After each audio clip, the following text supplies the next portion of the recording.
Why do hundreds of thousands of federal workers lose their pay during a shutdown, while Congress keeps every dollar? And what does that say about the system we're living under? When a government shutdown hits, the country doesn't fall into darkness. The lights stay on, the buildings stay open, the gears keep turning. But something deeper breaks: trust. Not because the system stops working, but because it works in a way that feels upside down. The people who keep the country running feel the pain first, while the people who cause the gridlock walk through the storm without getting wet. That's the heart of this story. Not budgets, not party lines, not talking points. It's about fairness. It's about responsibility. It's about whether leadership still means carrying weight instead of avoiding it. And it's about a simple idea with a simple name: shared sacrifice. Shutdowns don't arrive like earthquakes. They creep in slowly. A missed deadline here, a stalled negotiation there, a temporary fix that buys a few weeks of peace, then another and another, until the patchwork finally gives out and hundreds of thousands of workers are told their paychecks are on hold. During one of those shutdowns, roughly 260,000 federal workers, TSA officers, Border Patrol agents, Coast Guard personnel, FEMA staff, and others kept showing up to work without pay. They didn't get to pause their responsibilities. They didn't get to freeze their bills. They didn't get to tell their landlord, "Sorry, Washington is arguing again." They kept the country moving while their bank accounts stood still. Meanwhile, the lawmakers responsible for ending the shutdown kept receiving their paychecks right on time. Not because they demanded special treatment, not because someone slipped them a loophole, but because the Constitution protects their salaries from being changed midterm. Shutdown or not, the money flows. For millions of Americans watching from the outside, that wasn't just unfair. It felt like a symbol of everything broken. Leaders insulated from the consequences of their own decisions. That's when Senator John Kennedy from Louisiana stepped forward with a question that cut through the noise. How is this fair? Kennedy didn't try to rewrite the Constitution. He didn't propose a dramatic overhaul. He didn't call for punishment or theatrics. He offered something simple. If federal workers lose access to their pay during a shutdown, then lawmakers should have their pay withheld too, held in escrow until the government reopens. Not canceled, not erased, just delayed. A pause button, not a guillotine. The idea wasn't radical, it wasn't partisan, it wasn't complicated, it was common sense. If you're part of the group responsible for preventing a shutdown, you shouldn't be shielded from the discomfort that shutdown creates. But Washington doesn't run on common sense. It runs on rules. Kennedy tried to advance the measure using unanimous consent, a process where a single objection can stop everything, and that's exactly what happened. Senator Brian Schatz objected, and the effort froze instantly. No debate, no vote, no long speeches, one objection, and the door slammed shut. Kennedy wasn't impressed. He compared the process to playing hide and seek with people who should be done playing games. But instead of sulking, he acted. He asked that his own pay be withheld during the shutdown. Other lawmakers have done similar things in the past, donating or refusing their pay, but it's always been voluntary, symbolic, and temporary. Meanwhile, outside the Capitol, the real pressure was building. TSA workers were still showing up without pay. Some couldn't afford gas. Some couldn't afford childcare. Some simply couldn't keep going. Airports began to feel the strain. Lines stretched. Wait times ballooned. Travelers felt the ripple effect of a system pushed to its limit. And through it all, the people with the power to end the shutdown kept receiving their paychecks. Eventually, the shutdown ended. Back pay went out. The headlines faded, but the deeper question remained: should Congress keep getting paid while federal workers go without? Kennedy didn't let the question die.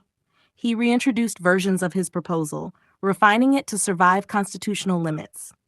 The 27th Amendment prevents Congress from changing its own pay midterm, so the solution had to be delayed pay, not canceled pay. Over time, the idea gained traction.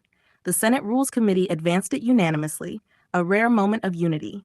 In the House, Congressman Brian Stile introduced a companion bill with the same structure. If the government shuts down, lawmakers' pay goes into escrow until it reopens. For the first time, shared sacrifice wasn't just a slogan. It was a real policy idea with bipartisan support. But support doesn't equal action, and action doesn't equal change. Even with momentum, the rule can't take effect until after an election. The House still has to decide what to do with its version. And until both chambers align, the old reality remains. If a shutdown happens tomorrow, federal workers will feel the pain before Congress does. All of this unfolds against a brutal backdrop. Congress's approval rating hovers around 10%. That means 9 out of 10 Americans disapprove of the job Congress is doing. People see the gridlock, they see the shutdowns, they see the finger pointing, and they see a political class that seems insulated from the consequences of its own decisions. That's why this matters. Not because of one senator, not because of one bill, but because of what it represents. Shared sacrifice isn't about punishing Congress. It's about restoring balance. It's about reminding leaders that public service is supposed to be exactly that, service. Not comfort, not insulation, not immunity from the storms they help create. A system where lawmakers feel no pressure during a shutdown is a system that encourages stalemates. A system where lawmakers share the discomfort is a system that encourages urgency, responsibility, and accountability. The path forward isn't complicated. Escrow pay during shutdowns, not canceled, just delayed. Apply the rule after the next election, honoring the Constitution. Make it universal, House and Senate, no exceptions. Make it automatic, not voluntary, not symbolic, not optional. This won't fix every problem in Washington. It won't solve budget fights or policy disagreements, but it will close the gap between the people who decide and the people who endure. And sometimes, closing that gap even a little can change everything. Because when leaders feel the weight of their decisions, they tend to make decisions more carefully. When they feel the pressure of a shutdown, they tend to avoid shutdowns. When they feel the discomfort that workers feel, they tend to move faster to end the pain. Shared sacrifice isn't a punishment. It's a reminder, a reset, a recalibration of responsibility. Shutdowns leave scars, not dramatic ones, not the kind that make headlines, but the quiet kind. Empty savings accounts, missed bills, strained families, trust worn thin. Those scars don't fade when the government reopens. They linger. And the people who carry those scars aren't the ones who caused the shutdown. They're the ones who kept the country running while Washington argued. That's why this conversation matters. Because leadership without accountability isn't leadership. Because responsibility without sacrifice isn't responsibility. Because a system where the powerful avoid the pain they create is a system that eventually loses the trust of the people it serves.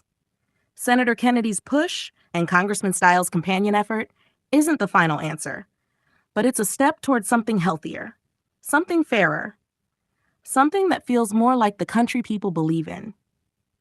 The question that started all of this still hangs in the air. How is this fair? And until that question is answered with real rules, real accountability, and real shared sacrifice, the frustration will keep growing. The trust will keep shrinking, and the approval rating of Congress will keep scraping the bottom. Most Americans aren't asking for perfection. They're asking for fairness. They're asking for responsibility. They're asking for leaders who feel, even a little, what it's like to live with the consequences of their decisions. Shared sacrifice won't solve everything, but it's a start, a signal that leadership still means something, a reminder that public service still carries weight, and a step toward rebuilding trust in a system that desperately needs it.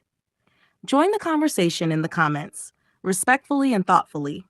Subscribe if you haven't already. Give the video a thumbs up. Share the link with others who care about these issues. Be part of our community. Please support the channel by clicking the logo on the left to go to our channel to subscribe, or the screen on the right for your next video. Thanks again. Your next video is now ready.